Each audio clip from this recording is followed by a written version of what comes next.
தமிழகம் வந்து சேஃப்டியா இருக்குன்னு சொல்லிட்டு முதலமைச்சர் விளக்கம் கொடுக்கிறாரு.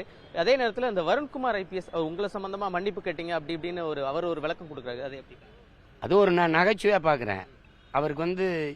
அவருக்கு என்ன பேசுறதுன்னு தெரியாமல் ஏதோ காமெடி பண்ணி தலையிறாப்புல. மன்னிப்பு கேட்கணுங்க அவசியம் எனக்கு ஏன் வருது?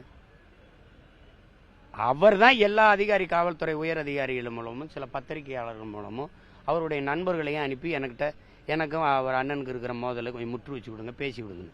நான் எந்திரிச்சு போனேங்க. அவரோட போய் நான் என்னங்க பேசுறதுக்கு இருக்கு அப்படின்னு எந்திரிச்சு போனேன். அவர் சொல்ற அந்த ஆளுகளையெல்லாம் கூட்டி வர சொல்லுங்க, பேசுவோம் உட்காந்து. அதான் இறங்கிட்டோம்ல பேசுறது போதுறதுன்னு. இப்போ வாங்க யாருன்னு சொல்லுங்க, நம்ம கூப்பிடுவோம். அவரை கூப்பிட்டு எங்க சொன்ன பேசுங்க.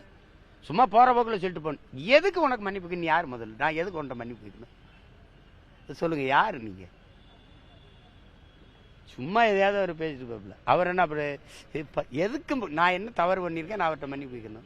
தவறு பண்ணது நீங்க ஒரு செல்போன் திருடன், நீ ஆடியோ திருடன், செல்போனில் ஆடியோ திருடி வெளியிடுறாரு. நீ திமுகவுக்கு விசுவாசம் காட்டி பதவி உயர்வுக்காக அவங்கள நத்திக்கிட்டு வேலை செஞ்சாரு. நீ அதுக்காக தானே அதே இடத்துல டிஐஜி ப்ரொமோஷன். உன் மனைவிக்கு பக்கத்து மாவட்டத்தில் திண்டுக்கல்ல டிஐஜி. மற்றவங்கெல்லாம் பணியிட மாறுது, உனக்கும் உன் மனைவிக்கு மட்டும் அதே இடத்துல இருக்கு. எப்படி பதவி உயர்வு கொடுத்துருக்கு? அதே இடத்துல எப்படியே என்னகிட்ட சீண்டிக்கிட்டு இருக்கிறதுனால உன்னை ஊக்கப்படுத்தி விடுறாங்க. இவங்க மோத மாட்டாங்க.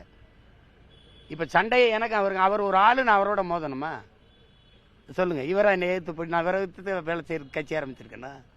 ஏதோ அவர் பேசிட்டு இருக்கிறார், அவ்வளோ. அவர் போய் என்ன பேசுறது? நன்றி சார்.